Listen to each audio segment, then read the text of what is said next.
స్తోత్రం స్తోత్రం స్తోత్రం స్తోత్రం. హల్లెలూయా హల్లెలూయా హల్లెలూయా హల్లెలూయా.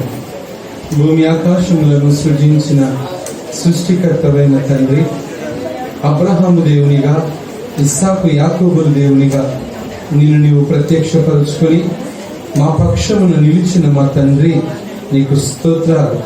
పరిశుద్ధాత్మను మాకు అనుగ్రహించి మా జీవితాలలో అద్భుత కార్యములను చేయడానికి శక్తి సామర్థ్యాలు కలిగిన మా తండ్రి, నీకు స్తోత్రాలు.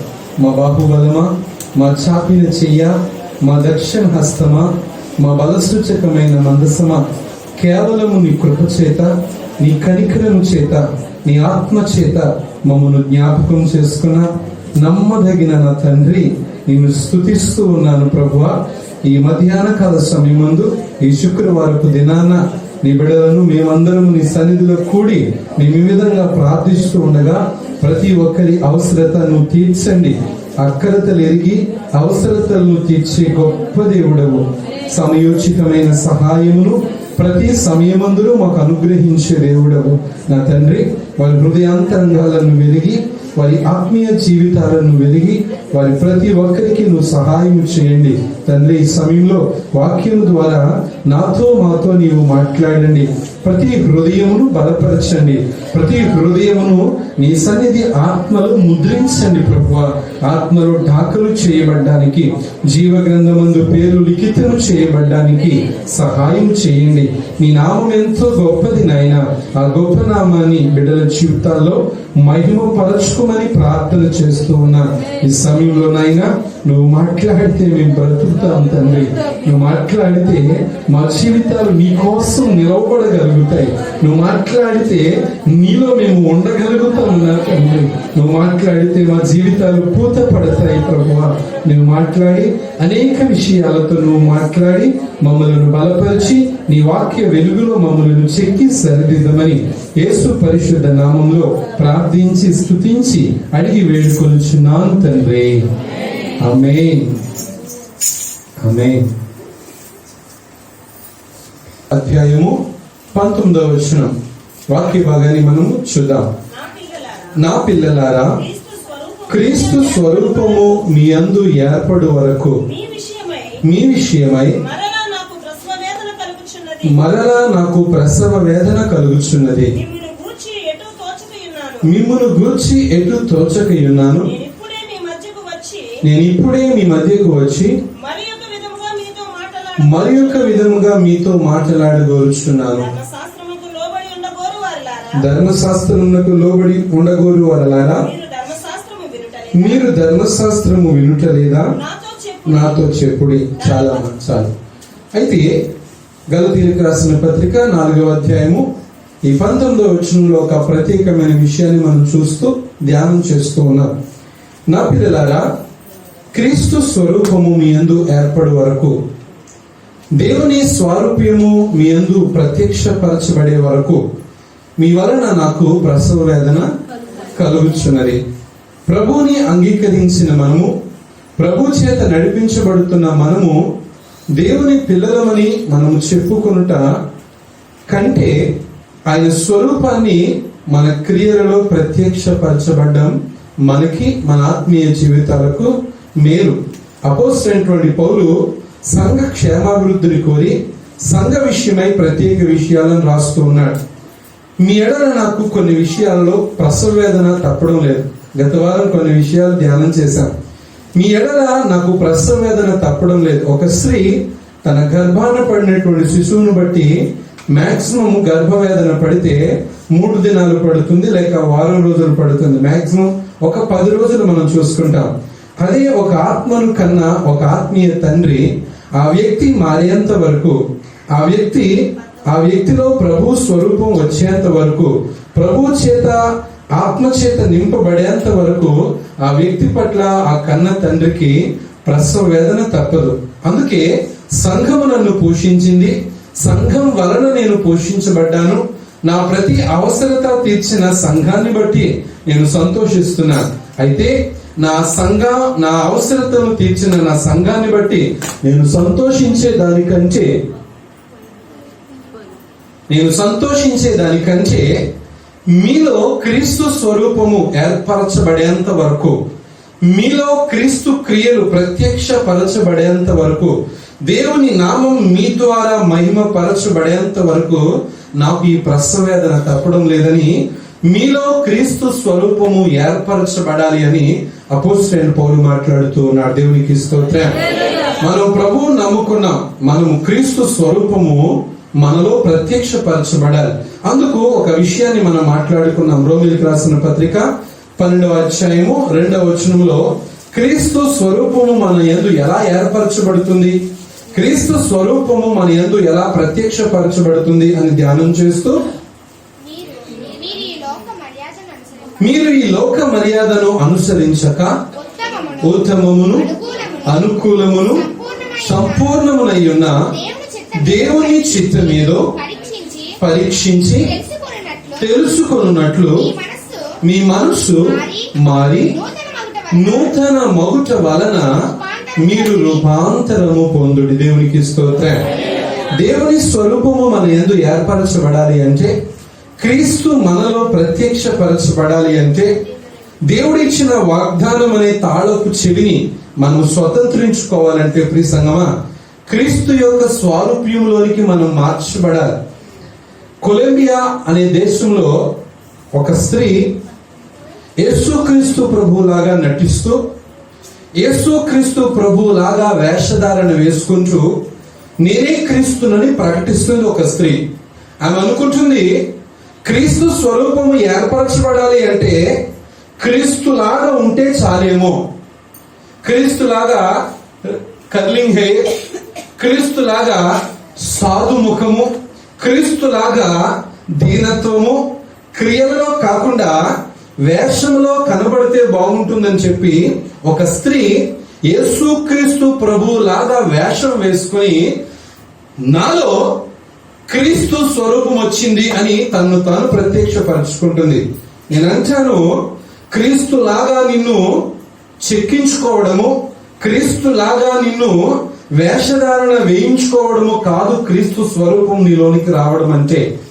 క్రీస్తు స్వరూపము నీలోనికి రావడము అంటే ఆయనలో ఉన్న క్రియలు నీలో కనపరచబడ్డం, ఆయనలో ఉన్న విధేయత, ఆయనలో ఉన్న ప్రేమ, ఆయనలో ఉన్న ఖచ్చితత్వం, ఆయనలో ఉన్న అధికారం, దేవుని నామంలో నీవు పొందుకోవడము క్రీస్తు స్వరూపం నీలో ప్రత్యక్షపరచబడ్డం.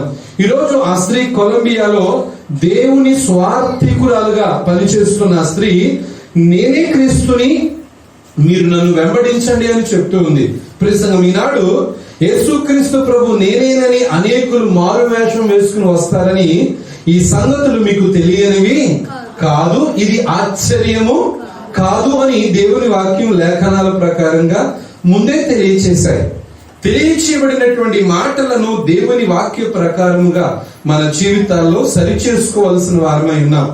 దేవుని స్వరూపము మన యందు ఏర్పరచబడాలి అంటే ఆయనలాగా వేషం వేసుకునో, ఆయనలాగా వస్త్రధారణ వేసుకునో, యేసుక్రీస్తు లాగా మనము అలాంటి బట్టలు వేసుకుని ఆయన మోసినట్లుగా మనం కూడా సిలువను మోసుకుని నేను క్రీస్తులాగా ఉన్నానా, క్రీస్తు స్వరూపము నా యందు ఉందా అని కనపరచబడ్డము కాదు క్రీస్తు స్వరూపము.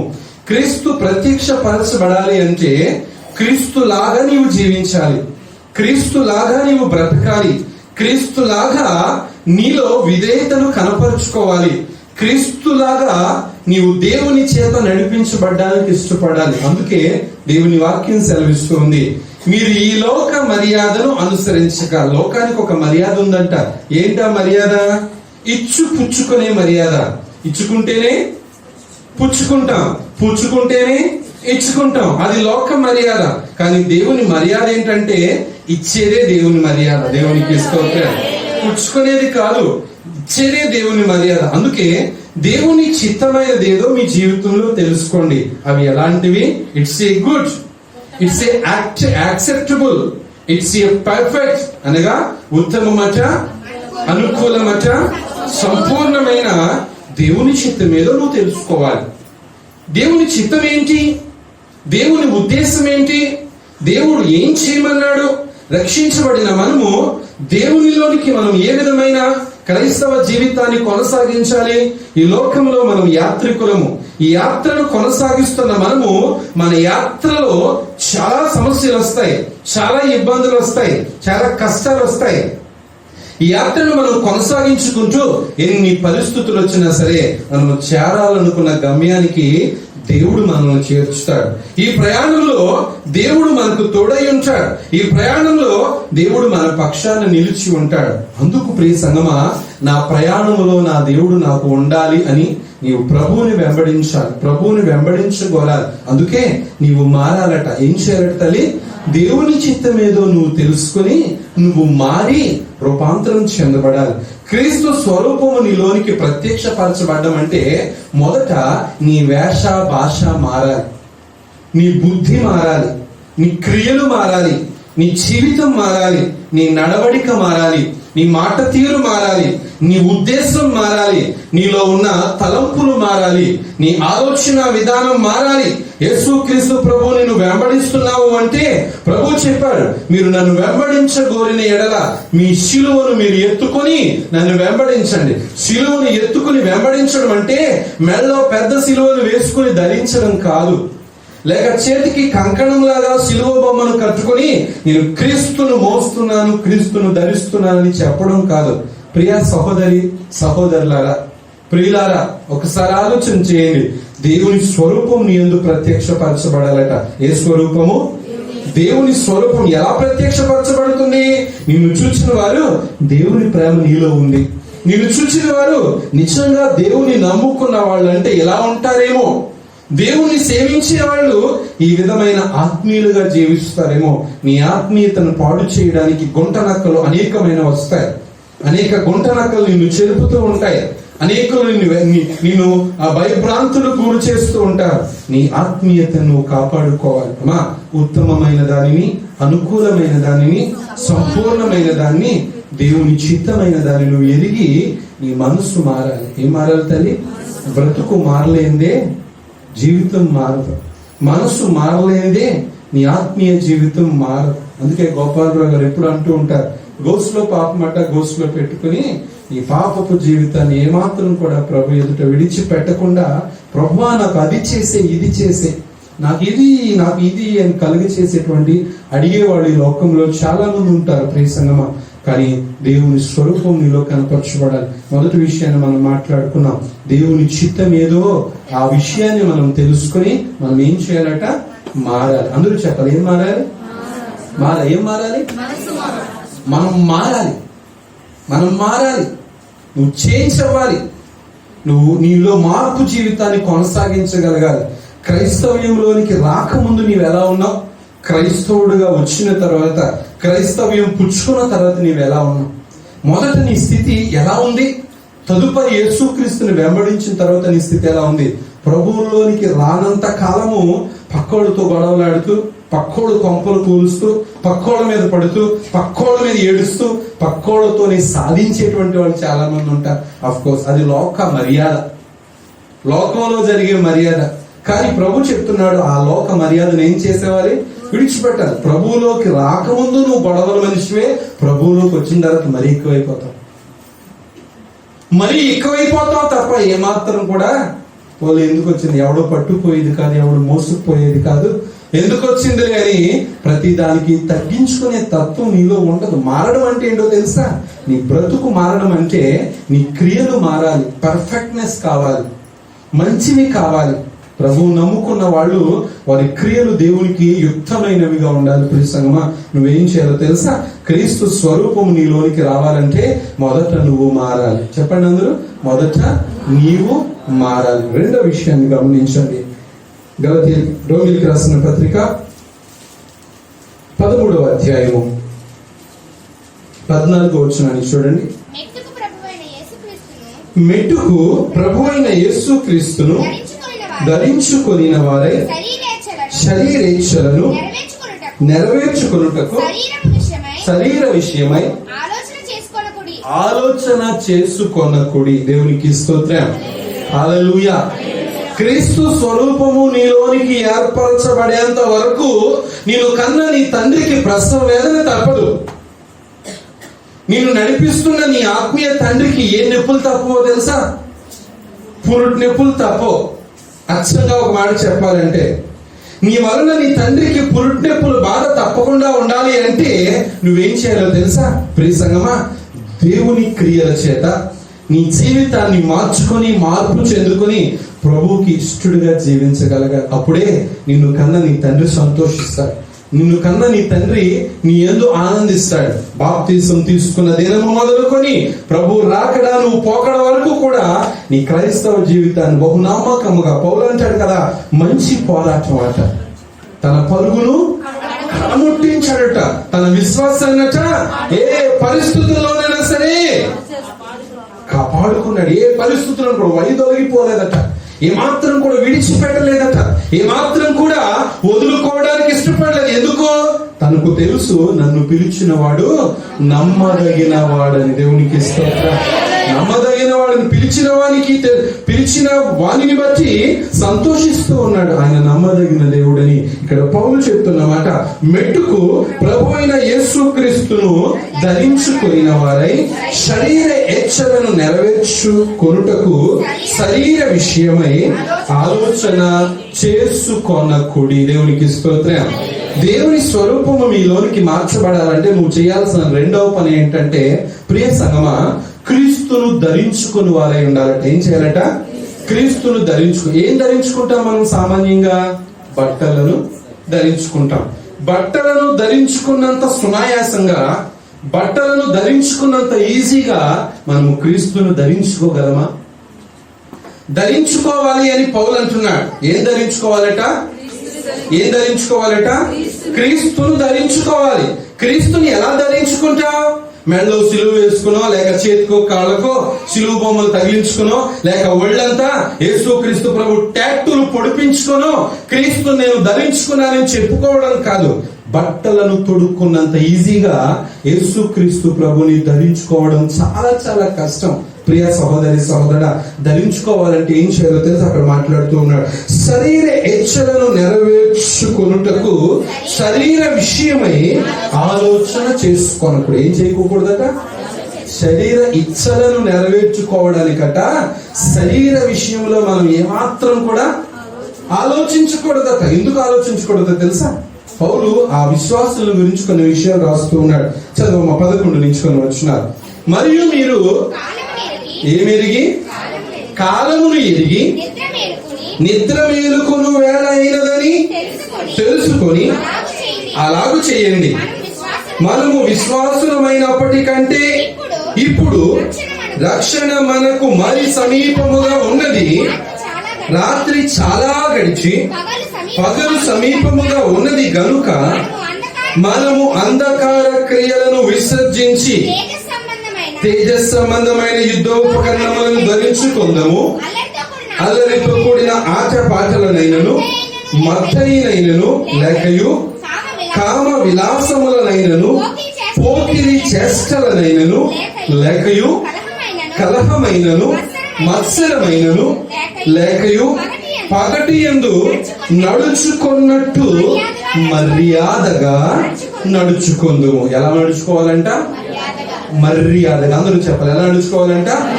పగటి యందు నడుచుకున్నట్లు మర్యాదగా నడుచుకోవాలట. ఎందుకు పగటి యందు మర్యాదగా నడుచుకుంటారో తెలుసా? ఆ పగల్లో ఎవడైనా మనం చేసే పనులు చూస్తాడని. చూస్తే అరే వీడేంట్రా దేవుణ్ణి నమ్ముకున్నాడు, గుళ్ళోనేమో డొక్కు డోలు బాగా వాయిస్తాడు, మంచి సింగింగ్ ఇస్తాడు, ఆరాధన చేయమంటే చాలా చక్కగా ఆరాధన చేస్తాడు, ఈడేంట్రా సినిమా హాల్ దగ్గర కనిపించాడు, లేక ఈడేట్రా బజార్లో కనిపించాడు, లేక మరొక పని చేస్తున్నాడని చెప్పి, ప్రియ సంగమా, పగటి వాళ్ళ మనల్ని ఎవరైనా చూస్తారేమోనని ఎవరి కంట పడకుండా మనం ఏం చేస్తుంటామో తెలుసా? చాలా జాగ్రత్తగా మర్యాదగా నడుచుకుంటాం. ఆయన ఎలా నడవమంటున్నాడో తెలుసా? పగటి యందు నడుచుకున్నట్లు మీరు మర్యాదగా నడుచుకోండి. చాలా జాగ్రత్తగా గమనించండి. అంటే పగటి యందు మనం ప్రతి దానికి ప్రతి విషయంలో ఏం చేస్తుంటాం తెలుసా? భయపడతాం. మనం చేసే పనులు ఎవరైనా అదే చీకటి అనుకో, ఆ భయం. కానీ ప్రస్తుత కాల పరిస్థితి ఎలా ఉందంటే పగలికి తేడా లేదు, రాత్రికి తేడా లేదు. మగోడు కట్టేసుకుంటున్నాడు, ఆడోళ్ళు కట్టేసుకుంటున్నారు. బండి తోలేవాడు ఆడోడో తెలుస్తలేదు, మగోడో తెలుస్తలేదు. ప్రస్తుత కాల పరిస్థితి ఎలా ఉందంటే అలా ఉంది. ఆయన చెప్తున్న మాట ఏంటంటే, మరియు మీరు కాలమును ఎరిగి, 11 రోజులు చెప్పాడు. ఏం ఎరిగి? ప్రస్తుత కాలం ఎలా ఉంది? ప్రస్తుత కాలం ఎలా ఉందండి? కాలాన్ని మనం గమనించాలట. నేను పాత కాలంలో ఉన్నాను, పాత సెంటకాయ పచ్చలాగి కూర్చుంటానంటే కుదరదు. కాలం ఏమైంది? కాలం ఏమైందమ్మా? అప్పటికి రూపాయికి 2 బిస్కెట్లు వచ్చి ఇప్పుడు 10 రూపాయలు పెడితేనే కానీ సరైన బిస్కెట్ రావడం లేదు. కాలం ఏమైంది? మారిపోయింది. ఒకప్పుడు సినిమా టికెట్, నిజాలు బయట పడిపోతున్నాయి. సూర్యబాబు, ఒకప్పుడు సినిమా టికెట్ ఎంత?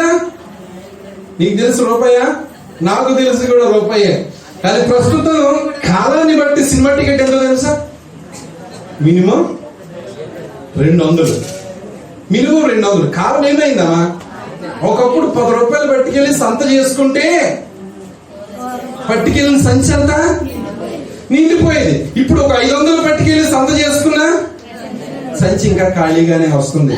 కాలం ఏమైంది? మారింది. కాలముని ఎరిగి ఏం చేయాలట? మనము కాలాన్ని గురించి తెలుసుకోవాలి. కాలం ఎలా ఉంది? ప్రస్తుత కాలం ఎలా ఉందంటే, మగోడు ఆడోళ్ళలాగా, ఆడోడు మగోళ్ళలాగా.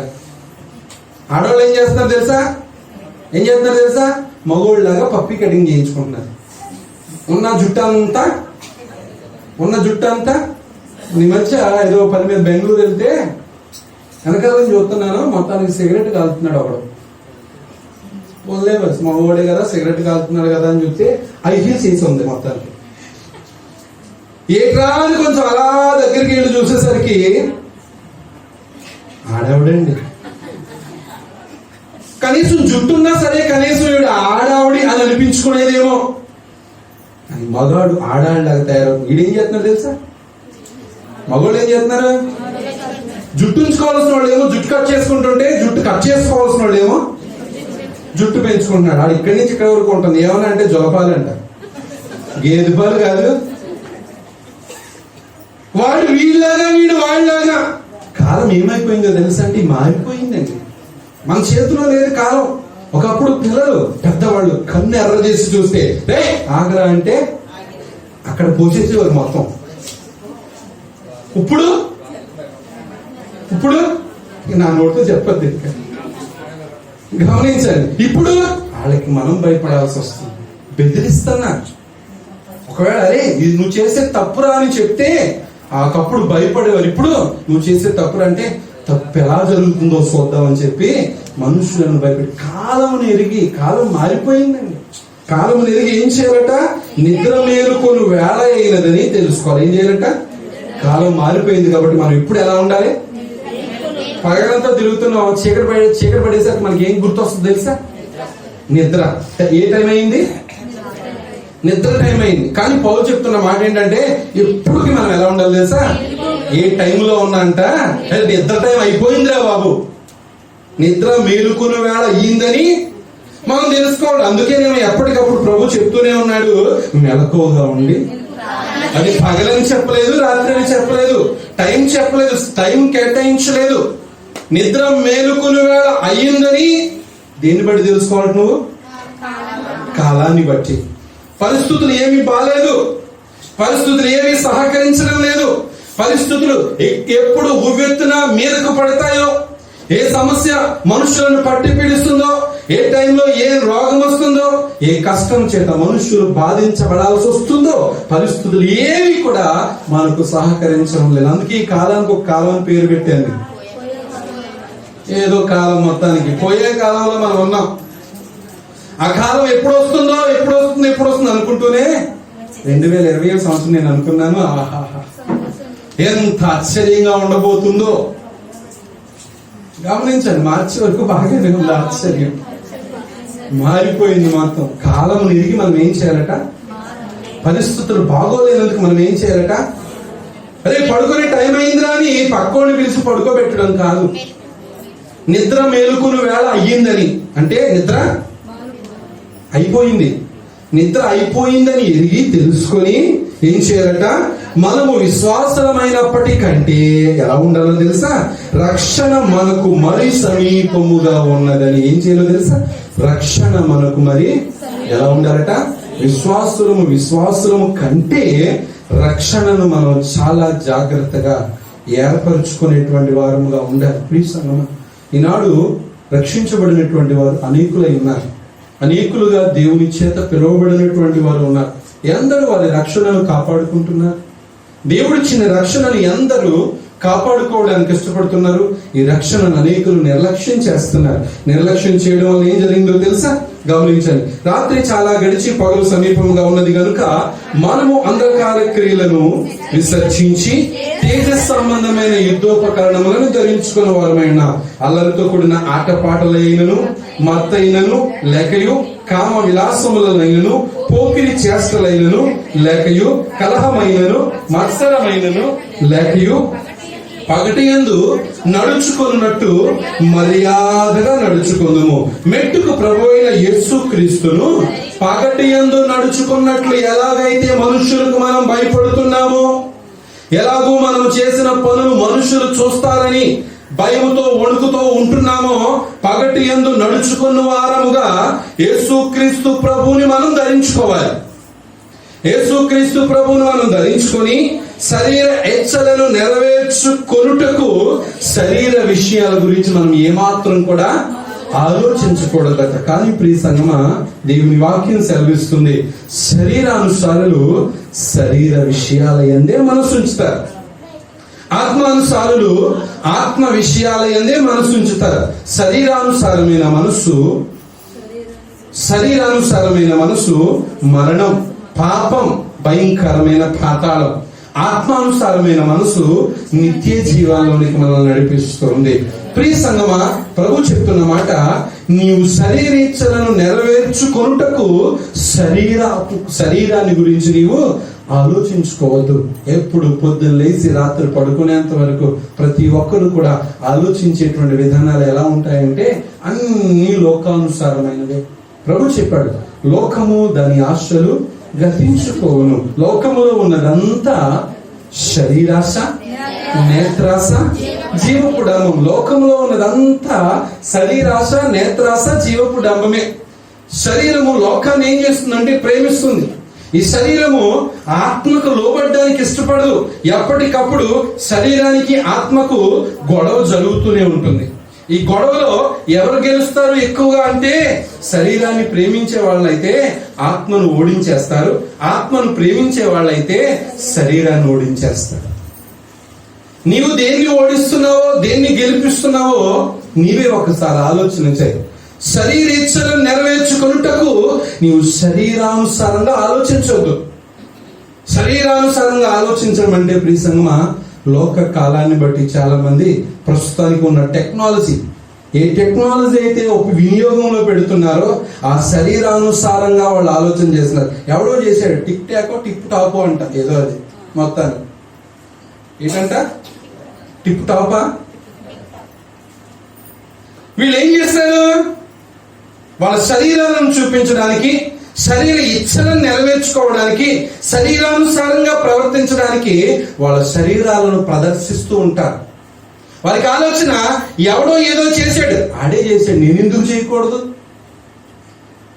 వాడు పాడాడు, నేనెందుకు పాడకూడదు, వాడు తరించుకున్నాడు, నేనెందుకు తరించుకోవాలంటాడు. అండ్ గమనించండి, ఎవడో ఏదో చేశాడు దాన్ని వీడు ఫాలో అవుతూ ఉంటాడు. శరీరం కోసం ఎందుకు ఆలోచించద్దని చెప్పాడంటే ప్రియ సంగమా, ఈ శరీరపు దాని ఆశలు నిన్ను పాడు చేసేస్తాయి, నీ రక్షణను పాడు చేసేస్తాయి, నీ విశ్వాసాన్ని నలగొట్టేస్తాయి. ప్రభు కోసం నిన్ను నడిపించేవిగా అవి నీకు ఒక మార్గాన్ని సరళం చేయు. ఈ శరీరిచ్చలు, శరీర కోరికలు నిన్ను ఎప్పటికప్పుడు దేవునికి దూరం చేస్తూ ఉంటాయి. ఈనాడు నీ శరీరాన్ని ప్రేమించుకున్నంతగా దేవుణ్ణి ప్రేమించగలుగుతూ ఉన్నావా? నీ శరీరానికి నువ్వు లోబడినంతగా దేవునికి లోబడుతూ ఉన్నావా? నీ శరీరానికి నువ్వు విలువిచ్చినంతగా దేవునికి నువ్వు విలువిస్తున్నావా? ఈ శరీరాన్ని ఎక్స్పోజ్ చేయడానికి, ఈ శరీరానికి చాలా కాస్ట్లీ కాస్ట్యూమ్స్ వాడుతూ ఉంటాం. ఎందుకు? నన్ను చూసిన వాళ్ళు అనేకులు, అబ్బా ఏం డ్రెస్ వేసాడురా, ఏం చీర కట్టారా, ఏం నగలు వేశారా అని ఈ శరీరాన్ని ఎప్పటికప్పుడు అలంకరించుకోవడానికి శరీరాన్ని ప్రదర్శిస్తాం, శరీరాన్ని కనపరుస్తాం. ఎందుకు? ఎదుటివాడు దృష్టిలో నేను చాలా గ్రాండ్ గా ఉండాలి. ఎందుకు? వీడు దేని గురించి ఆలోచిస్తాడు తెలుసా? నేను పెట్టుకున్న స్పెట్స్, తల మీద పెట్టుకున్న టోపీ దగ్గర నుంచి వేసుకున్న చెప్పుల వరకు. మనం ఎక్కడో విన్నాను, ఎవరో కాదు, ఒక్క రోడే, డబ్బున్న ఫ్యామిలీ అని కూడా కాదు, ఏదో నార్మల్ పీపుల్ గా ఉన్న ఫ్యామిలీ. వాడు వేసుకునే చెప్పుల కాస్ట్ అంట 12,500 అంట. వాడు వేసుకునే చెప్పుల కాస్ట్ 12,500 చెప్పులు వేసుకుంటేనే గాని అని కాలేజీకి రానివ్వరా, లేకపోతే ఎక్కడికైనా వెళ్ళనివ్వరా.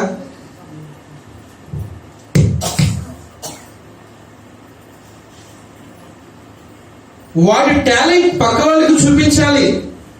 అబ్బా వాడు ఎంత కాస్ట్లీ వేసుకుంటున్నాడు అని పక్కవాడు వీడి గురించి అనుకోవాలి. వీడు దేని గురించి ఆలోచిస్తారు తెలుసా? ఇప్పుడు పక్కవాడు నా గురించి ఏమనుకుంటారు, నా గురించి ఏం ఆలోచిస్తారు, నా గురించి ఏ విధంగా వాళ్ళు రెస్పాండ్ అవుతారు, నన్ను ఎలా చూస్తారు, నన్ను చీప్ గా చూస్తారు లేక కాస్ట్లీగా చూస్తారని వీళ్ళు ఏ విషయాల మీద ఆలోచిస్తారంటే శరీర విషయాల మీద ఆలోచిస్తారు. వాళ్ళ ఆలోచన, వాళ్ళ విధానం, కూర్చున్నా, తింటున్నా, ఏం చేస్తున్నా వాళ్ళు వాళ్ళ శరీరాన్ని సుఖపెట్టుకోవడానికి, శరీరాన్ని ఇంత అందంగా అలంకరించడానికి, ఇంత అందంగా అలవరుచుకోవడానికి ఎంతో సమయాన్ని కేటాయిస్తాం. ఏమండి, ఎక్కడికైనా ఫంక్షన్కి వెళ్ళాలంటే, రెడీ అవ్వాలంటే ఎంత టైం లోపలికి వెళ్ళి ఎంత టైం బయటకు వస్తాం? మినిమం ఒక 1 hour స్పెండ్ చేస్తాం. రుద్దినంత రుద్దుతాం, కట్టిందే కట్టి. గమనించినట్లయితే మినిమం 1 hour అయినా రెడీ అయితేనే కానీ బయటికి రాలేము. గమనించండి, అదే దేవుని సన్నిధిలో ఆ 1 hour దేవుని కోసం కేటాయించడానికి ఇష్టపడతామా? 1 hour దేవుని సన్నిధిలో ఉండడానికి ఇష్టపడతామా? శరీర ఇచ్చలను నెరవేర్చుకోవడానికి మీరు శరీర విషయాల గురించి ఆలోచించొద్దు. ఈ శరీరం పాడైపోయేది, శిథిలమైపోయేది. ఎంత డబ్బు ఉన్నోడైనా, ఎంత లేనివాడైనా, వాడి డబ్బు, వాడి ధనము, వాడికున్న అనుకూలత ఏది వాడిని రక్షించవు ప్రియసంగమా, ఏది వాడిని కాపాడవు, ఏది వాడికి సహాయం చెయ్యవు. కాబట్టి మీరు ఏ విషయాలు ఏందో ఆలోచించదో తెలుసా? కాలమును ఎరిగి. ఏమెరిగి? కాలం ఎరిగి. కాలం నీ చేతిలో లేదు తల్లి, ఒకప్పుడు నీ చేతిలో ఉంది. నేను అంటాను, ఏ కాలంలో ఉన్నావో తెలుసా? పోయే కాలం అని అంటాం కానీ ఏ కాలంలో ఉన్నావో తెలుసా? ప్రస్తుత దినాల యొక్క కాలం ఎలా ఉందంటే, ఈ కరోనా ఎఫెక్ట్ గురించి ఎంతమంది దైవజనులు ప్రార్థన చేయడం లేదు, ఎంతమంది సేవకులు ఉపవాసాలు ఉండడం లేదు, ఎంతమంది విశ్వాసులు అగులో బగులు అనుకుంటూ ప్రభువుని ప్రార్థించడం లేదు. కానీ ఎక్కడ కంట్రోల్ లేదు. కంట్రోల్ లేకపోను ఈరోజు 5 లక్షలు దాటేసింది మన దేశ కరోనా పరిస్థితులు. గమనించండి, మరి ఇంతమంది చేస్తున్న ప్రార్థన ఏమైపోయింది? ఇన్ని ఉపవాసాలు ఏమైపోయాయి? ఇంత కన్నీరు ఏమైపోయింది? ఇంత దైవ సేవకుల యొక్క ఆర్తధ్వనులు ఏమైపోయాయి? నేను అంటాను, ఏ కాలంలో ఉన్నామో తెలుసా? ప్రస్తుతం మనము మనవి చేసినా మన మనవిని ప్రభు వినలేని కాలంలో మనం ఉన్నాం. దేవుడికి వినే పరిస్థితిలో లేదు.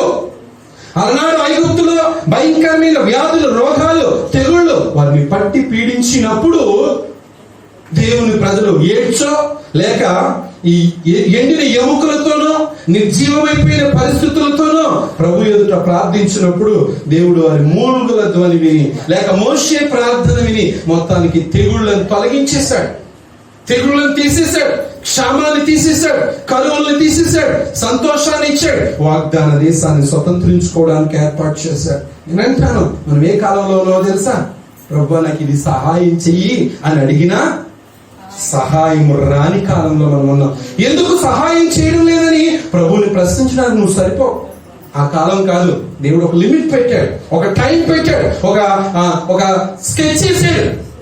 ఇంత టైం వరకునే పాత నిబంధన గ్రంథాలు మనం పోల్చి చూస్తే 4000 సంవత్సరాల క్రితం వరకునే ఆ మధ్య పేపర్ 400 సంవత్సరాలు కూడా దేవుడు తన ప్రజల్ని ఇప్పటి వరకు మాట వింటామని చెప్పి అప్పటి వరకే విన్నాడు. మలాకీ గ్రంథం వరకు వైట్ పేపర్ వచ్చే కాలంకే ప్రభు మీ చావు మీరు చావండి అని దేవుడు వదిలేశాడు. 400 సంవత్సరాలు దేవుడు వారి మొరను వినలే. దేనికైనా ఒక పరిమితి కాలం ఉంది. ఏ వ్యక్తి అయినా మారు మనసు చెందడానికి ఒక టైం ఉంది. ఏ విశ్వాస అయినా ప్రభు కోసం మారడానికి ఒక టైం ఉంది. ఏ వ్యక్తి అయినా ప్రభుని అంగీకరించడానికి ఒక టైం ఉంది. నాకు ఇంకా టైం ఉందని టైం కోసం ఎదురు చూసావంటే ఆరిపోతావు. అకాలంలో ఆకులు రాలిపోయినట్లుగా రాలిపోతావు. ప్రియ సహోదరి సహోదరుడా, ఏ కాలంలో మనం ఉన్నామంటే ప్రభువా నాకు ఈ సహాయం చెయ్యి అని అడిగినా సహాయం చెయ్యలేని కాలంలో మనం ఉన్నాం. సరే, ఇంకెందుకండి మరి సహాయం లేనప్పుడు ప్రార్థన చేయడం అని నువ్వు అనొచ్చు. నువ్వు భ్రష్టమైపోవాలి అంటే, విశ్వాస జీవితాన్ని ఇంకా నువ్వు కోల్పోవాలి అంటే ప్రియ సంఘమా ప్రార్థన చేయడం మానేవాలి. కానీ నువ్వు నమ్ముకున్న సిద్ధాంతం అది కాదు. నువ్వు నమ్ముకున్న దేవుని యొక్క ఉద్దేశం అది కాదు. ఏ విశ్వాసం అయితే నేను దేవుని ఎదుకు నడిపించిందో, ఏ విశ్వాసం యొక్క నిరీక్షణ అయితే దేవుని రాజ్యానికి వ్యాప్తికి సిద్ధపడాలని ఏర్పాటు చేసిందో, ఆ పరిస్థితుల్లో నీ విశ్వాసాన్ని కాపాడుకునే కాలంలో నీవు ఉన్నావు. నీ ఆత్మీయ జీవితాన్ని దినదినము కూడా నూనె పోసుకొని ఒత్తి వెలిగించుకొని నీ దివిటీను ఎప్పటికప్పుడు సిద్ధపరచుకునే కాలంలో నీవు ఉన్నావు. నాకు కాలు నొప్పి వస్తుంది, నాకు జ్వరం వచ్చింది, నాకు ఆ నొప్పి ఈ బాధ వస్తుంది, ప్రభు బాధ తగ్గించు అని ప్రభువుని అడిగినా తగ్గించని కాలంలో మనం ఉన్నాం. ఎందుకు ఇది చెయ్యు ప్రభు అని అడగడానికి కూడా నువ్వు సరిపో. ప్రభు చెప్పేశాడు, ఏదైనా ఒకటే లిమిట్ అయ్యా. ప్రభు చెప్పాడు, మొదట నేను సాత్వికుడిగా వస్తాను, తర్వాత యూదాగోత్రపు సింహంగా వస్తాను. ఎందుకు చెప్పాడో తెలుసా? దేనికైనా కొంతవరకే లిమిట్ ఉంది. దేనికైనా కొంతవరకే లిమిట్ ఏర్పాటు చేయబడింది. ఆ లిమిట్ దాటిపోయిందంటే ఇక దేవుడు కూడా ఏమీ చెయ్యలేడు. ప్రియ సంగమా, కాలము నెరిగి అంధకార క్రియలను విసర్జించి శరీరము చెప్పినట్లుగా నీవు వినక, శరీరం కోసం నువ్వు ఆలోచించక, శరీర విషయంలో యందు నువ్వు మనసు ఉంచక, నీ ఆత్మీయ జీవితాన్ని కట్టుకోవడానికి, నీ ఆత్మీయ బ్రతుకుని స్థిరపరచుకోవడానికి, నీ విశ్వాసాన్ని కాపాడుకోవడానికి, నీ అడుగులో సాతాను ఏ బాణం వేస్తుందో ఆ బాణంలో నుంచి నువ్వు తప్పించబడ్డానికే సిద్ధపరచబడిన కాలంలో నువ్వు వచ్చేసావు. కాలం ఎరిగి శరీర సంబంధమైన వాటిగా నువ్వు ఆలోచించద్దు తల్లి. నేను ఇది పొందుకోవాలి, అది పొందుకోవాలి, ఇది చేయాలి, అది చేయాలి, ఇది సంపాదించాలి, అది సంపాదించాలి. ఇక అవన్నీ కూడా శూన్యం. అవన్నీ అధపాతాళంలోకి వెళ్ళిపోయాయి. దేవుని రాకడైతే సమీపంగా ఉంది అని చెప్పగలం, కానీ అది ఈ రోజు ఆ రోజు అని మాత్రం చెప్పలేం. ప్రియ సంఘం, ఎందుకు ఈ మాటను పర్టికులర్ గా చెప్తున్నానంటే, విశ్వాసులను సైతము పడగొట్టే భయంకరమైన దినాల్లో మనం ఉన్నాం. ఈనాడు విశ్వాసులు దేవుని విడిచి వెళ్ళిపోతూ ఉన్నారు. ప్రభువుని అంగీకరించిన వారు వారి సమస్యను బట్టి, వారి ఇబ్బందిని బట్టో, ప్రభు మాకు ఏం చేశాడండి, ఇన్ని సంవత్సరాలు దేవుడు మేము నమ్ముకున్నాం, దేవుడు ఏం చేశాడండి అని దేవుని విడిచిపెట్టి దేవుని మందిరానికి మానేసేటువంటి వాళ్ళు కూడా ఉన్నారు. వారి విశ్వాసం అంతే, వారి నమ్మకం అంతే. అంటే వారి దృష్టిలో ఏంటో తెలుసా? వారి దృష్టిలో మేలు చేస్తే దేవుడు, సమస్యలు కలుగ చేస్తే దేవుడు ఏం చేశాడని ప్రశ్నిస్తాం. ఆ ప్రశ్న కారణం ఎవరో తెలుసా? సాతాను గాడికి నువ్వు చోటిచ్చావు, లోకానికి నువ్వు చోటిచ్చావు, శరీరానికి నువ్వు చోటిచ్చావు, లోక మర్యాదకు నువ్వు చోటిచ్చావు. దానివల్ల వాడు మెల్లగా నీ దగ్గరకు వచ్చి నీలో అంధకార క్రియలను, ఇదిగో నువ్వు ఇంతకాలం దేవుని దగ్గర నడిచావు కదా, ఇంతకాలం నమ్మకంగా ఉన్నావు కదా, ఏం పొందుకున్నావు, ఏమిచ్చాడు దేవుడు నీకు అని నీలో కొన్ని బాణాలు వేసి వెళ్ళిపోతాడు. నువ్వు ఆలోచింప చేసేలా చేస్తాడు. ప్రియ సహోదరి సహోదరుడా, సంఘంలో విశ్వాసాన్ని కనుగొందునా అన్న మాట ఇంత తొందరగా నెరవేరిపోతుందా అని నేను ఆశ్చర్యపోతున్నాను ప్రియ సంఘమా. ఎందుకంటే ప్రస్తుత పరిస్థితులు, నాకు తెలిసిన కొంతమంది విశ్వాసులు ప్రభువుని అంగీకరించిన వారు ఈరోజు దేవుడు ఏం చేశాడండి అనే పరిస్థితికి వచ్చేసారు. దేవుడు ఏం కలుగ చేశాడు అనే పరిస్థితికి వాళ్ళు వచ్చేసారు. వారిని అపవాది వాడుకుంటున్నాడు, అపవాది వాడి లోకానికి లాక్కుంటున్నాడు. దాని వలన విశ్వాసులు భ్రష్టులైపోయే పరిస్థితికి వచ్చేస్తుంది.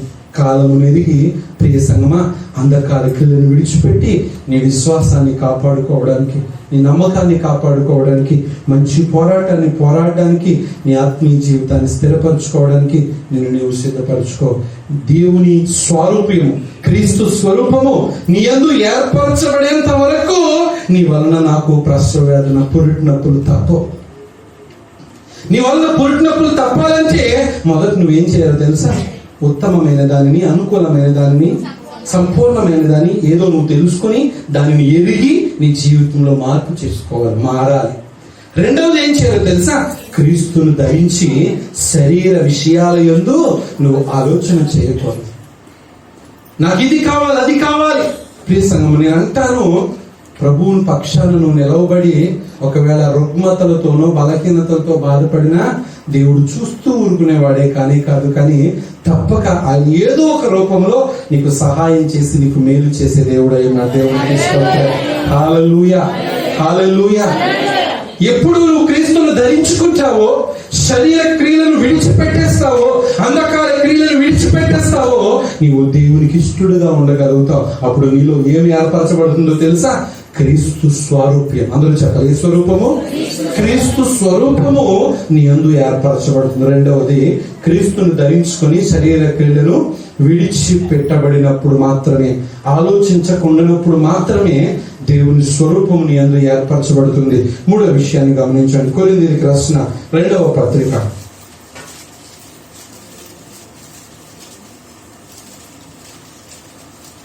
3వ అధ్యాయము 18వ వచనం చూడండి అమ్మా.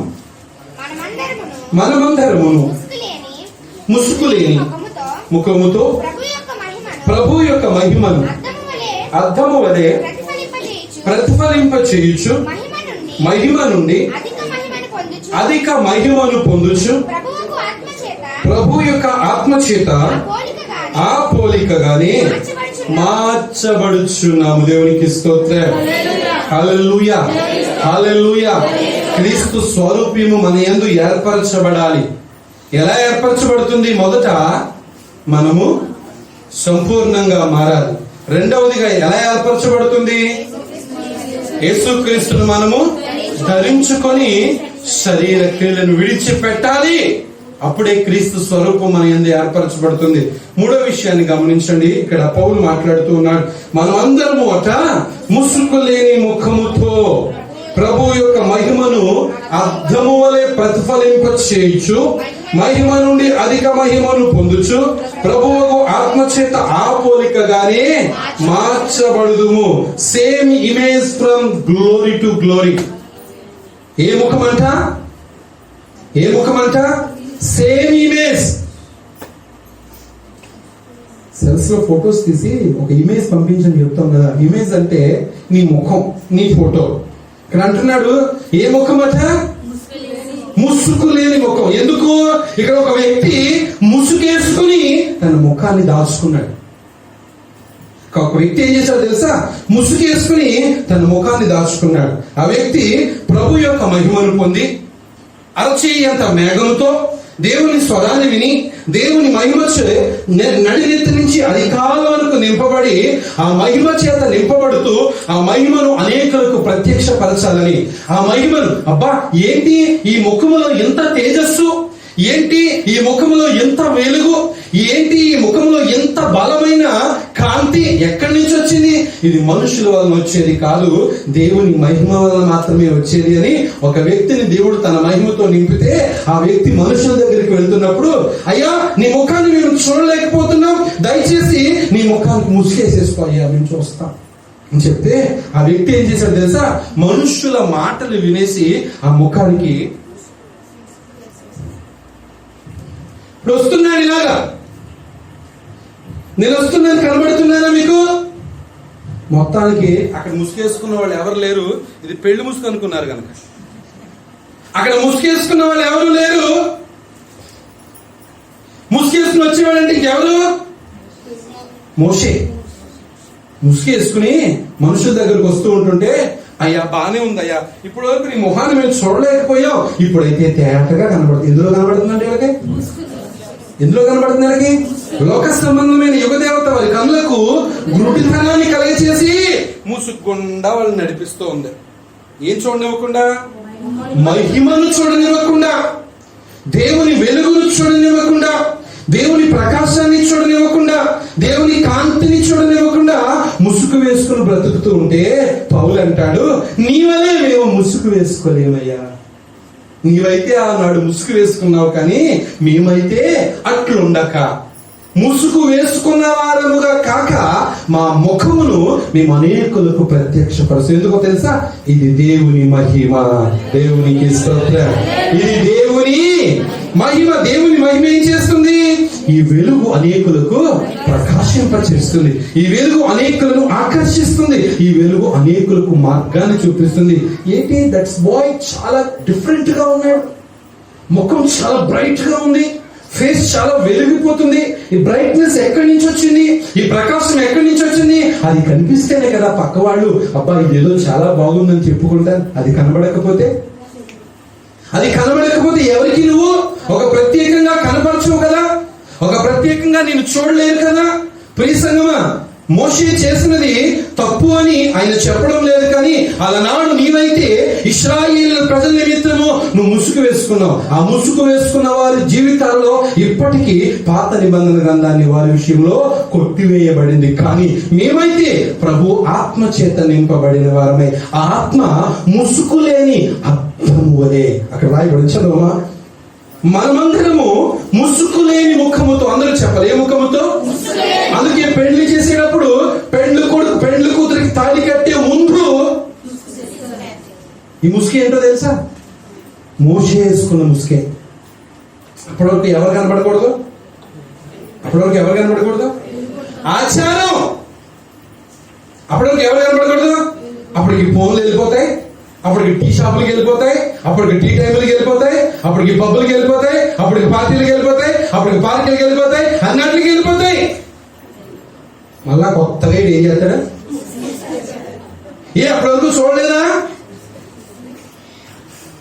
అప్పటివరకు చూడలేదా? పాత నిబంధన కాలం వరకు అది మోషే వలె ముసుగు వేసినటువంటి అనుభవం. అందుకే పాత నిబంధన తీసేసి కొత్త నిబంధన కాలంకి వచ్చాను. ఇప్పుడు తాళి కట్టేటప్పుడు నువ్వు పెళ్లి కూతురికి ఏం తెచ్చావు అని అడిగితే నేను తాళి తెచ్చాను. ఇచ్చేవు ఏం చేస్తావు తెలుసా? ముందు ఆ ముసుగు తీసేయ్యా అంటారు. పౌలు యొక్క చరిత్ర ముసుగు వేసుకున్న వారి వలె కాక మేమును ప్రభు పోలిన వారమై, ముసుగు లేని వారమై ఈ మహిమను అనేకులకు, same image from glory to glory, మహిమలో నుండి అధిక మహిమలోనికి వెళ్ళడానికి దేవునికి మా ముఖములను తేటగా బయలుపరుస్తున్నట్టుగా చప్పట్లు కొట్టి దేవునికి స్తోత్రాలు చెల్లిస్తున్నాం. చాలా మంది ఇంకా ముసుగు వేసుకునే ఉన్నారు, ముసుగులు కలిగే ఉన్నారు, ముసుగుల చేతే నడిపించబడుతున్నారు. ప్రియ సంగమా, నీవు దేవుని మహిమ చేత నువ్వు నింపబడితే, దేవుని మహిమలో నీవు ఉంటే ప్రియ సంగమా, ఆ మహిమను అనేకులకు తాకనిస్తావు. నీలో ఉన్న ఆత్మ అనేకులకు తాకుతుంది. నువ్వు ప్రభువును ఆత్మయందు ఆనందిస్తే, ఆత్మలో ఆనందిస్తే, నువ్వు నాట్యమాడుతూ ఆత్మయందు నువ్వు సంతోషిస్తే ఆత్మ అనేకులను రక్షింపచేస్తుంది, అనేకులను బలపరుస్తుంది, అనేకులను ఉజ్జీవింపచేస్తుంది, అనేకులను రగిలిస్తుంది, అనేకులకు దేవుని కోసం నిలిచే అబ్బా దేవుని ఆత్మశక్తి ఇది అని రగిలింపచేస్తుంది.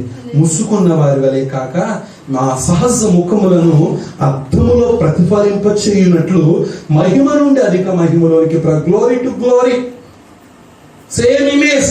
నేను ప్రభువులోకి వచ్చినప్పుడు ఎలాగైతే ఉన్నానో, ఆత్మను పొందినప్పుడు నేను ఎలాగైతే ఉన్నానో, ప్రభు ప్రజలకు ప్రత్యక్షపరచబడినప్పుడు కూడా నా ముఖమును కూడా నేను వారికి అలా ప్రత్యక్షపరుస్తాను అని తన ముఖమును వెల్లడిపరుస్తూ ఉన్నాడు. తప్పు చేసిన వాడు, పాపం చేసిన వాడు ఎదుటి వాడిని ఎలా చూడాలి తెలుసా? తన చూపును పక్కకు పెడతాడు. తప్పు చేసిన వాడు, పాపం చేసిన వాడు పక్కవాడితో ధైర్యంగా మాట్లాడడానికి రాడు, ధైర్యంగా ఉండడానికి రాడు, ధైర్యంగా చెప్పడానికి రాడు. ఎందుకు? వాడు ఏదో తప్పు చేశాడు. ఎవడు తన ముఖమును పక్కగా పెట్టకుండా ఎదురుగా పెట్టగలుగుతాడు అంటే వాడు ధైర్యంగా ఉన్నప్పుడు, దేవుని ఆత్మను పొందుకున్నప్పుడు, మహిమ చేత నింపబడినప్పుడు. ప్రియ సంగమా, క్రీస్తు స్వరూపముని యందు ఏర్పరచబడాలంటే ముసుగు వేసుకున్న ముఖంలా కాదు, కానీ ముసుగు తీసివేయబడిన దేవుని మహిమ చేత, అనగా ప్రభువే ఆత్మ. అక్కడ రాశాడు, ప్రభువే ఆత్మ ప్రభు యొక్క ఆత్మ ఎక్కడ ఉండునో అక్కడ స్వాతంత్ర్యం ఉండును. ఏముంటుందట? స్వేచ్ఛ వచ్చేస్తుంది, ఏదో తెలియని ధైర్యం వచ్చేస్తుంది. అప్పటి వరకు బైబిల్ పట్టుకుని, ఆ బైబిల్ పట్టుకోలేని వ్యక్తి కత్తి పట్టుకుని మనుషులను బెదిరిస్తూ ఉంటుంటే, ఏ ఆత్మ అయితే తనని తాకిందో, ఏ ఆత్మ అయితే తనను బలపరిచిందో, ఏ ఆత్మ అయితే తను స్వాతంత్ర్యాన్ని కలిగి చేసిందో కత్తిని వదిలేసేసి ఆత్మ ఖడ్గాన్ని పట్టుకుని, దేవుని ప్రేమ ఇదిగో జనులార భావమునందెరుగరే, కేవలము నమ్ముకొనినా పరలోక భాగ్యంబు మనకబ్బును. స్వాతంత్ర్యం వచ్చిందండి, స్వేచ్ఛ వచ్చింది, ఏదో తెలియని ధైర్యం వచ్చింది. దేవుని కోసం ఏదో తెలియని ధైర్యం రావాలి, ఏదో తెలియని బలం రావాలి. అది ఎప్పుడు వస్తుంది? దేవుడు నీకు అనుగ్రహించిన ఆత్మను బట్టి, పరిశుద్ధాత్మను బట్టి. మోషే వలె ముసుగు వేసుకున్నట్లుగా కాకుండా, మేము వారి వలె కాకుండా మా ముఖములను అద్దము వలె ప్రతిఫలింప చేయొచ్చు. అద్దంలో మన ఫేస్ చూసినప్పుడు ఎలా ఉంటుంది? అద్దంలో మన ఫేస్ చూసుకున్నప్పుడు ఎలా ఉంటుంది? అదే మీరెవరు అద్దాలు చూసుకోవడం లేదా? నిజమే, చూసుకోవడం లేదు, కరెక్టే. దాన్ని నేను ఓటేస్తాను. ఎందుకో తెలుసా? అద్దాలు పని లేదు, సెల్ ఫోన్స్ ఉన్నాయి. ఫ్రంట్ కెమెరా ఆన్ చేస్తున్నారు, అందులోనే అన్ని. ఇంకా పర్సుల్లో అద్దాలు పెట్టుకోవాల్సిన పని లేదు, కచ్చిపుల్లో అద్దాలు పౌడర్లు పెట్టుకోవాల్సిన పని లేదు. మరి ముఖములను ఈజీగా చూసుకోగలుగుతున్నారు. దేంతో? ఇంకా మీరు అందరూ కొంచెం అప్డేట్ అవ్వలేనట్టుంది. అప్డేట్ అవ్వండి, గమనించండి. మీ ముఖములను అద్దంలో చూసుకుంటే మీ ఫేస్ లో ఉన్న అందం కంటే అద్దంలో ఇంకా బాగా కనబడుతుంది కదా? అవునా కాదా? గమనించండి, నీ ఫేస్ లో ఉన్న అందం కంటే నువ్వు సెల్ ఫోన్ లో తీసినప్పుడు ఫోటో ఎలా ఉంటుంది? ఇంకా చాలా క్లారిటీగా వస్తుంది, చాలా అందంగా వస్తుంది, నీకు నువ్వే మర్చిపోయేలా వస్తుంది. ఇది నేనే అన్నింటిలో నీకు అనిపిస్తూ ఉంటుంది ఆలోచన చేస్తే. ఎందుకు? నువ్వు వాడే సెల్ ఫోన్ కెమెరాని బట్టి నీ అందం అంత అపురూపంగా కనిపిస్తుంది. ప్రియ సంగమా, ప్రభు అంటున్నాడు, అపోస్తలుడైన పౌలు అంటున్నాడు, ఆయన వలె నేను కాదే, నా ముఖమును అద్దములో ప్రతిఫలింప చేయనట్లు. సేమ్ ఇమేజ్, ముందు ఇమేజ్ అయితే ఎలా ఉందో ముందు ముఖము, అదే ముఖముతో మహిమ నుంచి అధిక మహిమలోనికి ప్రవేశించినట్లు క్రీస్తు స్వరూపము నా యందు ఏర్పరచుకుంటాను. దేవునికి స్తోత్రం. క్రీస్తు స్వరూపము నీ యందు ఏర్పరచబడాలంటే నీవు మారాలి తల్లి.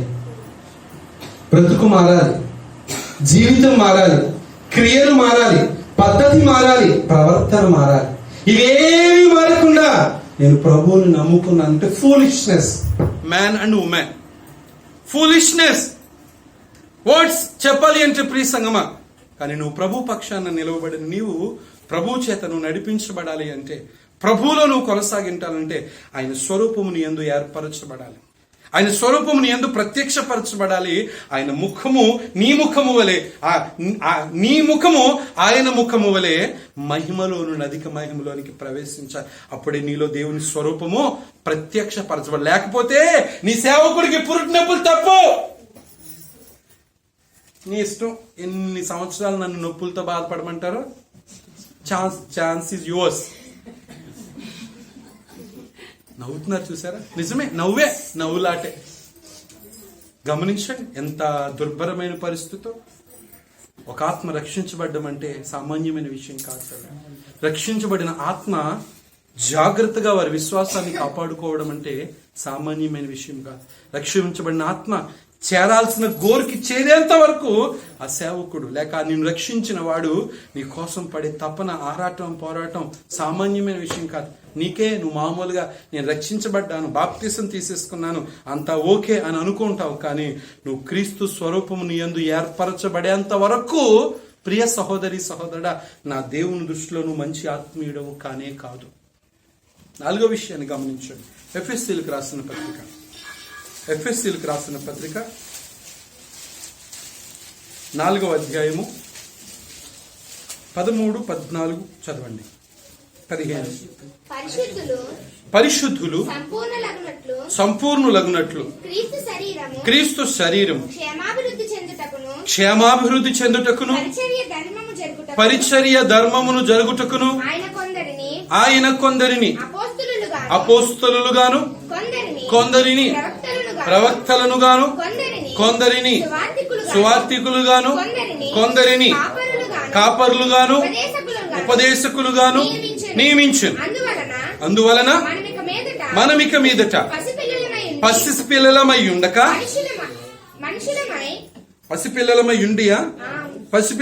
ఉండి మనుష్యుల మాయోపాయముల చేత వంచనతోను తప్పు మార్గములకు లేక కుయుక్తులతోను గాలికి కొట్టుకొని పోవునట్లు కల్పించబడిన ప్రతి ఉపదేశమునకును ఇటు అటు కొట్టుకొని పోవచ్చు అలల చేత ఎగురుగొట్టబడిన వారమై ఉండక ఎలా ఉండక అలల చేత ఎగరగొట్టబడిన వారమై ఉండక ప్రేమ చేత సత్యము చెప్పుచు క్రీస్తు వలె ఉండుటకు మనము అన్ని విషయముల యందును ఎదుగుదము. దేవునికి స్తోత్రం. మనం అన్ని విషయాల్లోనూ ఎదగాల వద్దా చెప్పాలి. లోకంలో ఎదగాల, సై అంటే సై అంటారు కదా. ఆర్థికంగా ఎదగాల వద్దా? ఎవరికి చెప్పాలి? ఆర్థికంగా ఎదగాల, రెస్పాన్స్ ఇవ్వండి. నాతో పాటు చేతులు ఎత్తండి. నేను ఆర్థికంగా ఎదగాలన్నవాడు. ఆరోగ్యంగా ఎదగాల, ఆత్మీయంగా ఎదగాల, అన్ని విషయాల యందు ఎదగాల లేదా కొన్ని విషయాల యందు ఎదగాల. ప్రియ సహోదరి సహోదరుడు ఆలోచన చేస్తే అన్ని విషయాల యందును మనం ఎదుగు నిమిత్తము క్రీస్తు స్వారూప్యము మనలోనికి ఏర్పరచబడాలంటే మనం చేయాల్సినటువంటి 4వ విషయాన్ని చాలా తేటగా మాట్లాడుతూ ఉన్నాడు. పరిశుద్ధులు సంపూర్ణులగునట్లు క్రీస్తు శరీరము క్షేమాభివృద్ధి చెందుటకును పరిచర్య ధర్మము జరిగించుటకును ఆయన కొందరిని అపోస్తులుగాను సువార్తికులుగాను ప్రవక్తలుగాను కాపరులుగాను ఉపదేశకులుగాను దేవుడు నియమించాడు. దేవునికి స్తోత్రం. ఎవరు ఎలా ఉండడానికంట? పరిశుద్ధులు సంపూర్ణులు అవడానికి. అందరూ చెప్పాలి ఈ మాట. ఎవరు? పరిశుద్ధులు సంపూర్ణులు అవడానికి, దేవుని క్షేమాభివృద్ధిలో వారు ఎదుగుటకును, చక్కగా ఎదుగుటకును. ఎవరిని గురించి మాట్లాడుతున్నాడు? యేసుక్రీస్తు రక్తంలో కడగబడి వారి పాపములను ఆయన మలిన వస్త్రాల చేత కడిగేసుకుని తెల్లని వస్త్రములను ధరించుకుని యేసుక్రీస్తు కోసం బ్రతికి యేసుక్రీస్తే నిజమైన రక్షకుడని తన సువార్త వ్యాప్తిలో, తన ప్రయాణములో, తన విశ్వాస యాత్రలో వారి వ్యక్తి జీవితాన్ని కొనసాగించే విషయంలో దేవుడు పరిశుద్ధుల పట్ల ఆయనకున్న ఆలోచన చాలా గొప్పది. దేవునికి స్తోత్రం. హల్లెలూయా, హల్లెలూయా. పరిశుద్ధులను సంపూర్ణులుగా చేయడానికంట. అందరూ చెప్పాలి. ఎవరిని అంటే ఎవరిని అంటే ఎవరిని? గాడ్ బ్లెస్ యూ తల్లి. నువ్వేనా? Yes, god bless you. మీరు అంటారు అనుకున్నాను. అంటే ఎవరిని అంటే మమ్మల్ని అని అంటారు అనుకున్నాను. కానీ ఎవరిని అంటున్నారు తెలుసా? అంటే మీరు కాదేమో, అర్థంలే. మా అమ్మకి ఎలిగేసింది బుర్ర. ఎవరిని అంటే మమ్మల్ని అండి. ఎవరిని తల్లి? అందరూ చెప్పాలి. ఎవరిని? ఎవరినేనమ్మా? మమ్మల్ని, నన్ను చెప్పండి. ఎవరిని? ఏం చేయడానికంట? నువ్వెవరివి? దేవుని దృష్టిలో పరిశుద్ధుడు అమ్మా. పరిశుద్ధమైన ప్రవీణ్, పరిశుద్ధమైన మనోహర్, పరిశుద్ధమైన సోమరాజు, పరిశుద్ధమైన రవి, పరిశుద్ధమైన సత్యబాబు, పరిశుద్ధమైన ఏకే రావు. మనమందరం ఎవరిని చెప్పాలి? ఎవరు మామ? మనం పరిశుద్ధుల మాట. ఈ పరిశుద్ధుల్ని ఏం చేయడానికి? సంపూర్ణులుగా చేయడానికి. అందరూ చెప్పాలి. ఏం చేయడానికట? సంపూర్ణులుగా చేయడానికట. క్రీస్తు శరీరము క్షేమాభివృద్ధి నొందటానికట. ఆయన కృప తన ప్రజలకు అపరిమితముగా పంచిపెట్టడానికట దేవుడు కొందరిని సువార్తికులుగా చేశాడు, కొందరిని కాపరులుగా చేశాడు, కొందరిని సేవకులుగా చేశాడు, కొందరిని బిషపులుగా చేశాడు, కొందరిని రెవరెండ్లుగా చేశాడు, కొంతమంది కేవలము దేవుని జత పని వారిగా చేశాడు, కొందరిని విశ్వాసులుగా చేశాడు. కొందరిని దేవుని కోసం నడిచేవారిగా చేశాడు. ఆ క్రమంలో మనం ఎలా ఉండాలో తెలుసా? పసిపిల్లలమై ఉండి, అందరూ చెప్పాలి, ఎలా ఉండి?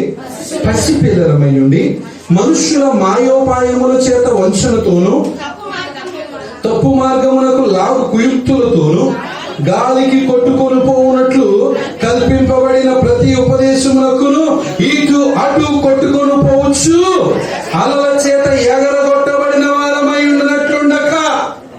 అబ్బా, ఎలా ఉండకూడదంట? ఎలా ఉండకూడదట? అది ఒకటి అర్థమైందా మీకు? ఎలా ఉండకూడదంట? అటు ఇటు కల్పితమైన బోధలకు అటు ఇటు తిరగక. ఇంకా చాలా రాశాడు కదా, పైనుంచి చదవండి. ఇంకా పైన ఉంది, మనుష్యుల మాయోపాయముల వంచనలతోనూ. అక్కడ కాపండి, అక్కడికి ఒక మాట, మనుష్యుల మాయోపాయముల యొక్క వంచన అంటే, వంచన అంటే మనుషులను మోసం చేసే గుణం.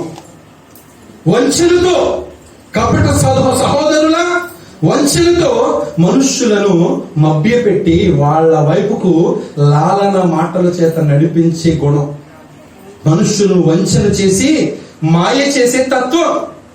మీరు అట్లుండక తప్పు మార్గముల యందు. ఏ మార్గం అంట? తప్పు మార్గం నేనేం చేస్తుంది? ఏం చేస్తుంది? లాగుతా ఉంటుంది. లాగి నేను ఎందులో తోసేస్తున్నా తెలుసా? కుయుక్తి. ఏంటమ్మా? కుయుక్తి అనగా చెడ్డ మార్గం, చెడ్డ ఆలోచనలు, చెడ్డ తలంపులతోనూ నీ ఉండక గాలికి కొట్టుకొని పోవునట్లు కల్పింపబడిన ప్రతి ఉపదేశమునకును ఇటు అటు కొట్టుకొని పోక నీ ఉండక. చాలా జాగ్రత్తగా గమనించండి. కల్పించబడిన ఉపదేశాలకు మనుషుల విశ్వాసాలు ఎలా ఉంటాయంటే ఇటు అటు కొట్టుకొని పోతూ ఉంటాయి. నేను అంటాను ప్రియసంగమా, ప్రస్తుత ఉపదేశాలు క్రీస్తునందు 10,000 మంది బోధలు ఉన్నను అవన్నీ ఎవరిని ప్రకటిస్తున్నాయి? క్రీస్తునే ప్రకటిస్తున్నాయి. క్రీస్తునందు ఎన్ని బోధలు ఉన్నాయంట? 10,000 రకాల బోధలు ఉన్నాయి. అది అప్పటి కాలంలో పౌలు అన్నమాట.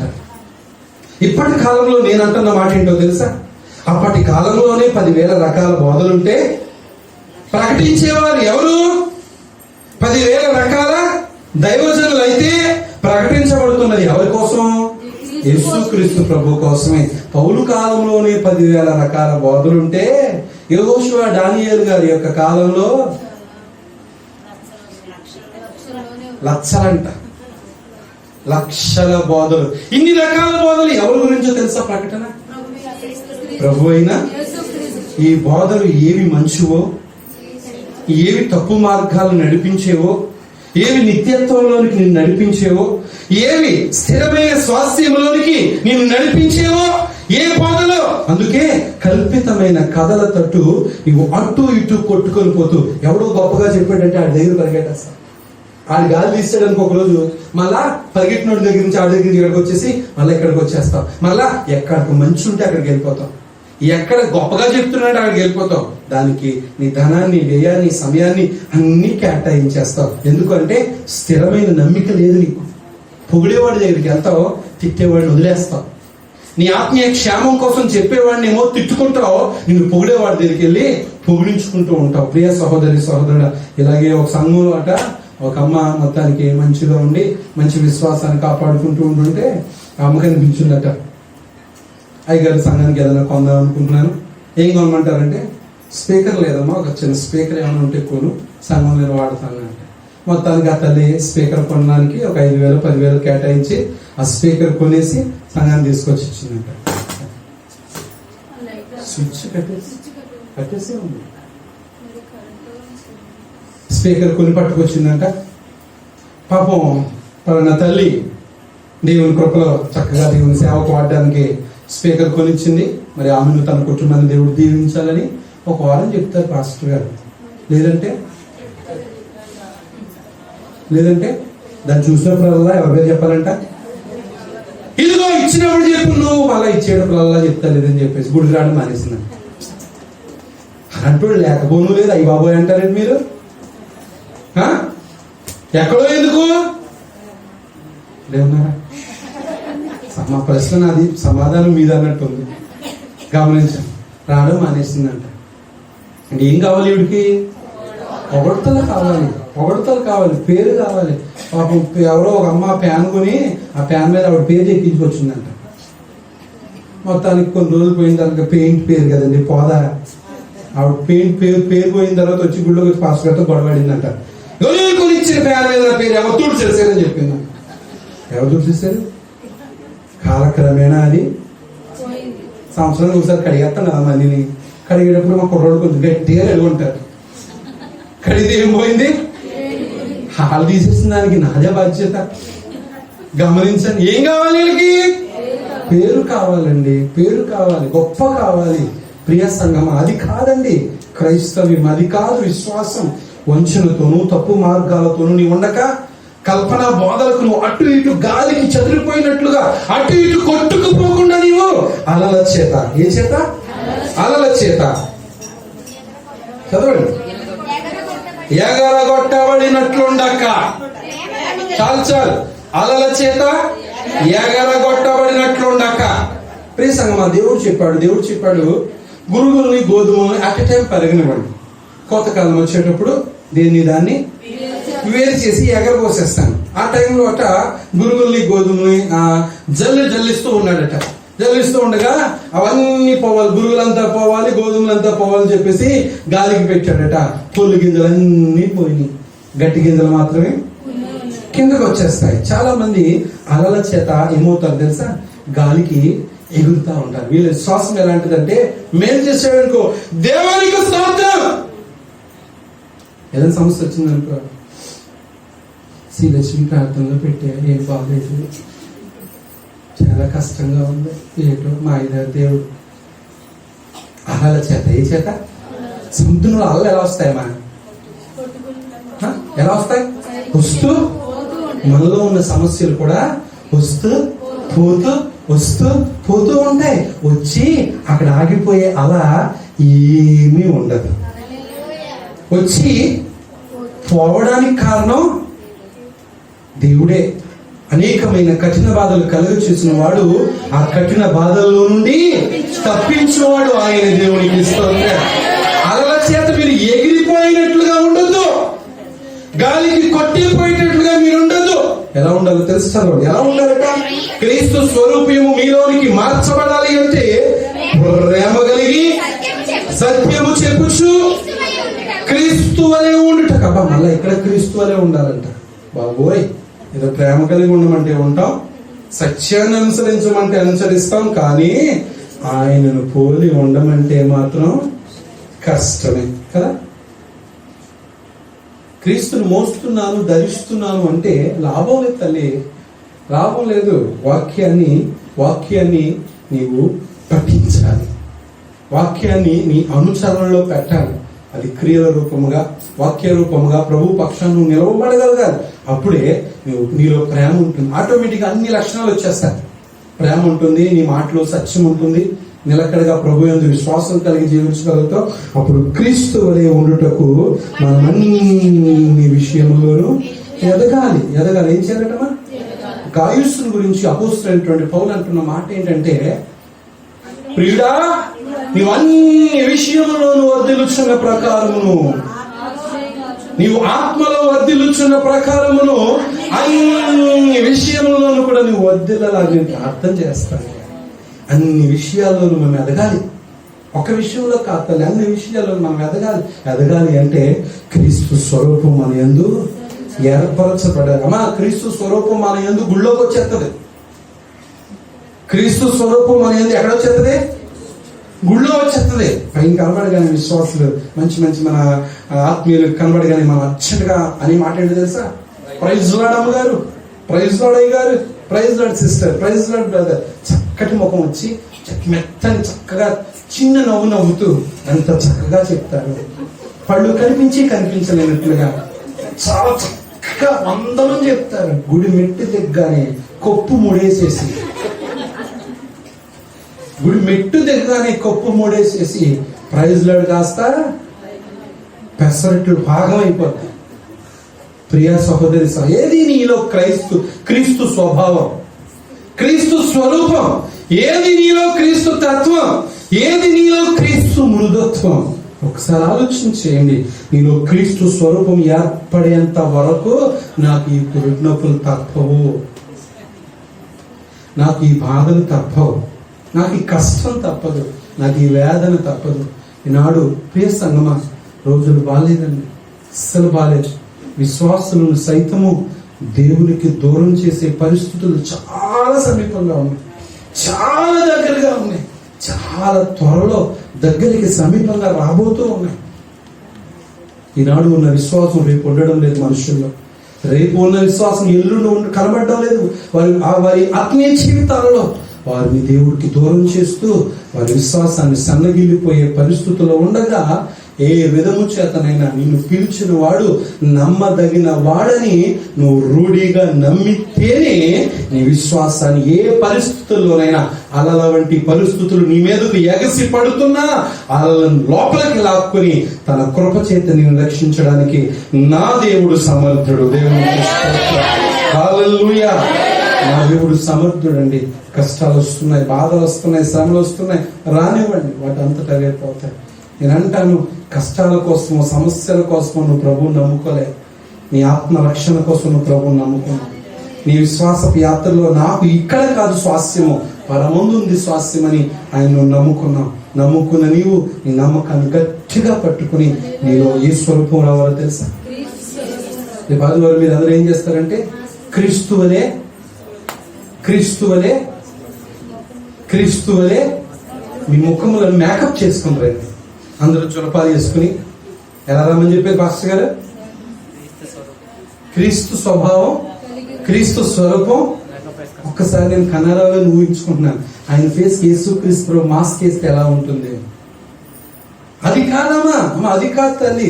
క్రీస్తు స్వరూపం అంటే అది నీ క్రియలు, అది నీ ప్రవర్తన, అది నీ పద్ధతి, నీ వేషధారణ, నీ భాష, నీ ఆలోచన విధానం, నీ నడవడిక, నీ పద్ధతి, నీ ఆత్మీయత, వాట్ ఎవర్ ఇట్ ఈస్, అన్నీ నువ్వు క్రీస్తు స్వరూపంలోనికి మార్చబడినప్పుడు మాత్రమే నాకు పురిటినొప్పులు ఆగుతాయి. లేదంటే రోజుకొకటి చెప్పన ఆయన రాకడ వరకు నాకు ఈ పురిటినొప్పులు బాధ తప్పదు. పౌలుకు తప్పలేదు, తన ఆత్మలను కన్నా సేవకునికి ఆ బాధలు తప్పవు. మారడానికి, మార్పు చెందడానికి ప్రియ సంగమా, క్రీస్తు స్వరూపంలో మార్చబడాలంటే మొదట నీవు మారాలి. రెండవది నీవు క్రీస్తును ధరించుకొని శరీర కృషి విషయాల యందు నువ్వు ఆలోచించకూడదు.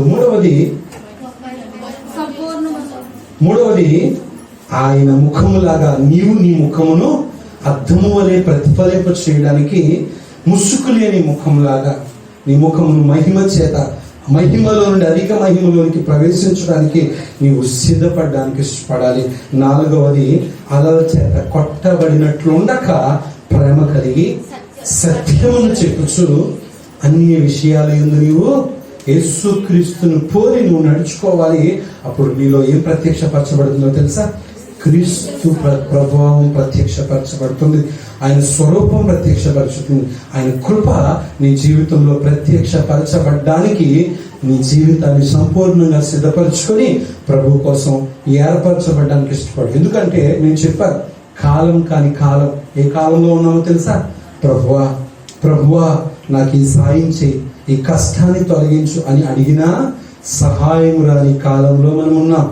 ఆ పరిస్థితిలో మనం ఉండగా కాలమును ఎరిగి, ఈ మాట గమనించండి, కాలమును ఎరిగి మనం అంధకార క్రియలను విడిచిపెట్టి మన రక్షణను మనం కాపాడుకునే వారముగా అన్ని విషయాల్లో మనం వర్ధిల్లడానికి మనల్ని మనం సిద్ధపరచుకోవాలి. నీలో అప్పుడు క్రీస్తు స్వరూపం వస్తుంది.